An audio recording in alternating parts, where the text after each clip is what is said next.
Star Citizen. It's a name that evokes a wide range of emotion, from excitement and awe to frustration and, well, for some, outright disdain. What started as a dream of the ultimate space game experience has, over the years, become one of the most divisive projects in the sci-fi gaming world. So today, we're going to be exploring the reasons for all the hate, from development woes to community frustrations, prolonged delays in development to questionable design choices by the devs. Is all of the hate justifiable, or does the community at large just need to chill? Hi, I'm Jim. Welcome back, or welcome for the first time. As always, I have a link to my Discord down below. I try to be online and as active in there as I possibly can, but let's dive into today's topic. So let's address the elephant in the room first, and perhaps one of the most glaring issues surrounding Star Citizen, and that is the seemingly endless development cycle. Now, when Chris Roberts announced Star Citizen in 2012, the gaming community was abuzz. I certainly remember it. I was playing EVE Online at the time, and it was often being spoke about with my online community. I mean, who didn't want the type of game that they were promising? It sounded amazing. It was a game that promised an entire universe where players could live out their spacefaring dreams, which was largely something I was already experiencing within EVE Online at the time,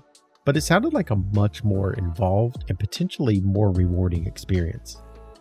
You see, where EVE Online, you would often forget that you were an individual with the game, and you more often than not felt more like a ship than you did a person. So the idea of a first-person perspective space video game was very appealing to me and a large amount of the people that I played games with. The initial Kickstart campaign raised over $2 million, and as of today, the funding has surpassed an astronomical $720 million.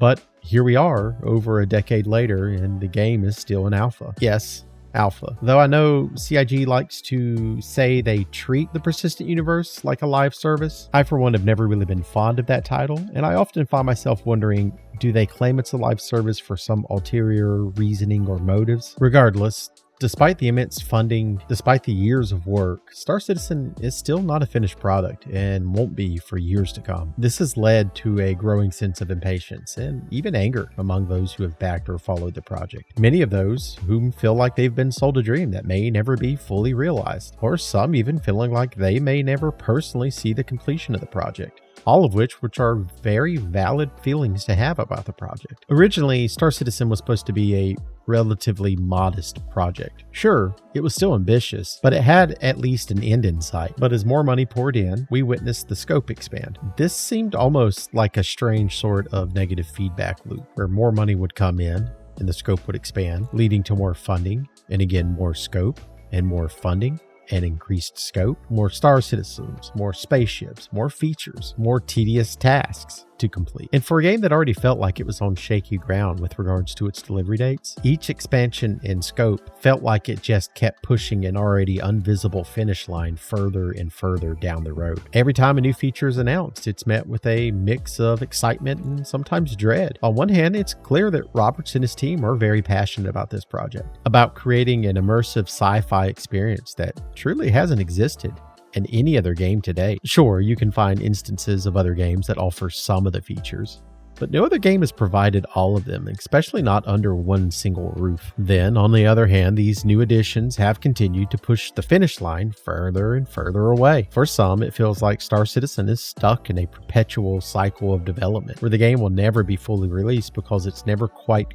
good enough. It's not hard to look through Spectrum or Reddit, or heck, even look through my own comment section and find someone saying something along the lines of, "I just wish they would fix what we have now." And I think those feelings are completely valid to have, and even reasonable to have. However, I also know that what we have now isn't sufficient enough to be a real game, because even though what we have now, when working, is a great and immersive experience, if you look at the list of things that we don't have, it begins to quickly overshadow what we do. We don't have an economy. We don't have an industrial system. We lack the ability to trade items among players in any meaningful or significant way. All of the actions that we do as players, whether it be actions against NPCs or actions against other players, are largely inconsequential. They don't do anything. They don't change anything. There are very few things that happen currently that really amount to any significance in the game. There's no real meaningful or significant way for us players to compete against one another. There's no claimable space. There's truly no stakes currently involved in the game, which is fine to some degree. Again, we are in an alpha, but at times it is difficult to play the game and not wish that it wasn't further along than it is today. Another controversial aspect, and rightfully so, is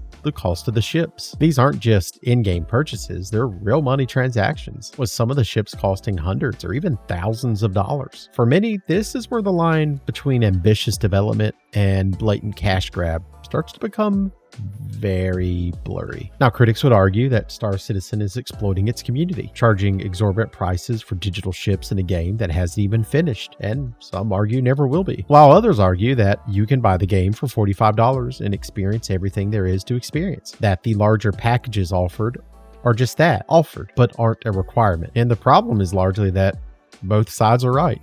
You can play the game for $45 and experience a large amount of what is offered in the game. You can certainly go about earning enough credits in-game to buy ships with in-game credits. This has all led to accusations of the game being a pay-to-win scheme, where those who spend the most money will have the greatest advantages. And for a game that prides itself on its community and their original claim of being non-subscription and not pay-to-win, it started a bit of a division between those that have and those that have chosen not to have.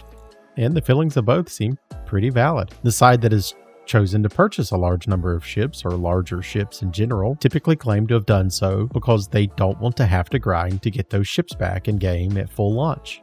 I get that. And then people on the other side don't like the idea of such an uneven starting field. I also get that. And the claims of the game being aggressively monetized isn't helped by certain dev decisions. Things like exclusivity periods, where only those willing to have purchased the ship or be a subscriber having initial access to a newly flyable ship.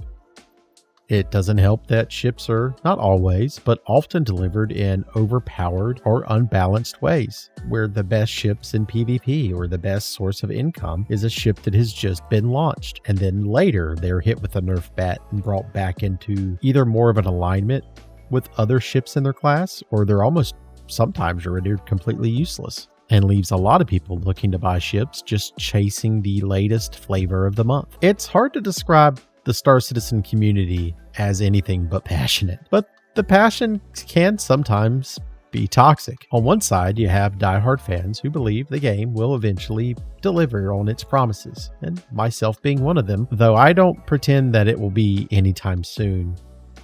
Nor do I subscribe to the idea that CIG should be shielded from any and all criticism. On the other hand, you have the critics or skeptics who see Star Citizen as a scam or a failed project or just an outright cash grab. And the clash between these two groups can be intense, leading to a polarized and often hostile environment. Honestly, it can be annoying to interact with either side of the fence here. The shills become so defensive over criticism that even when it's legitimate or even constructive, they'll go and bury their heads inside their C1s. And the skeptics just seem to want to spread their own misery onto anyone willing to engage with them. Logging into a game just to shout into global about how much the game sucks seems like about as reasonable of an idea of me going to my local stadium and telling them how crap of a team they are. Even if you're right, it's unlikely that you're going to be changing the opinion of anyone else there. Honestly, even if you have valid critique, when you handle it or go about it in that method, you just come off as deranged. But that's not to say that I don't at times feel for many of the skeptics, because I had the advantage of knowing what I was signing up for. No one misled me on what the game was going to be like when I decided to try it out. I came into it knowing full well that it was a buggy mess of a game with an already long development cycle that likely wouldn't be finished for years to come. But I find myself wondering, how would have I responded had I just looked at the RSI website when making a decision on the game? There really isn't much there that's going to prepare you for the type of experience you're going to have within the game. And yeah, I can hear you now. Jim, there's a free fly. Yeah, I know, but I only know that, and we only know that because we're an active part of this community. If you just caught a gameplay trailer or a video like mine or any other creators out there that wasn't specifically addressing all of the problems inside of the game, and it just led you to the RSI website, there's nothing there that would tell you that there's a free fly. There's nothing there that would prepare you for the type of experience that you're likely going to have. So if I'd started off in the game knowing that it was still an alpha and under development, I might have first become very enamored with the game and the potential that it offers, not realizing that the depth of content offered is not as deep as you would maybe first initially expect it to have been. I remember when I first bought the Aurora, I pretty quickly felt like I had outgrown the ship, but there really aren't a lot of ways to earn enough credit in game for a brand new player. And that often leaves a lot of people looking at the market and maybe if I just upgraded to this ship or if I bought that ship, I could earn enough money in game to start getting where I want to be. It's a pretty slippery slope, especially when you attach it to their FOMO sales tactic. It can become pretty problematic pretty quickly. And I can easily see those players quickly learning that the game's not as in-depth as they thought it was, and that development is much slower than they thought it was going to be, becoming cynical about the experience. And if you don't request a refund within 30 days, well, you're stuck with what you've spent, or you're going to have to go to the gray market and get a small return back on what you spent. I'm not saying those individuals are faultless. I'm just saying I get it.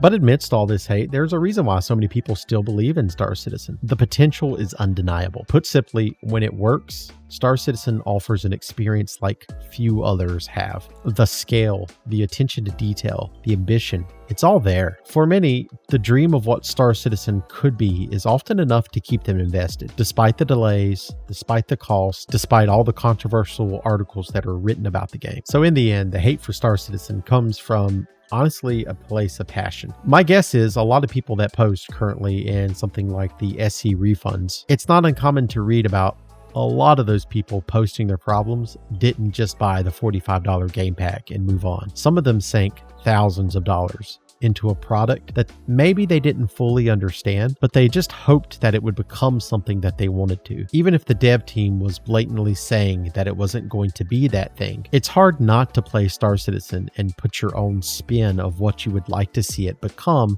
And unless you're very actively following the dev team, it's not easy or always blatantly obvious of what they're trying to turn it into. Look at the recent cargo changes, for example. I knew they were coming. They've been talking about it for a long time. They've been taking steps towards making cargo physicalized. I knew we were going to have to be moving cargo. Doesn't mean I don't like it. I still don't like it, but I at least knew it was coming. Someone who wasn't as actively following the development and just played casually may not have been aware of what the dev team wanted to do with regards to cargo. People are just now starting to find out just how tedious some actions in this game are going to be, and while it may not justify their anger or their disgust or their frustrations, it is at least understandable. Whether you love it or hate it, there's no denying that Star Citizen has left a mark on the gaming world. It's a project that has inspired, disappointed, frustrated all in equal measures. Will it ever live up to its potential? Well, only time will tell. So what do you think? What are your opinions? Has it largely lived up to the expectations that you thought it would? Is the dev team heading in the direction that you thought they would? Post up in my comments. What are your opinions? Why do you hate or love the game? Thanks for joining me again today. And as always,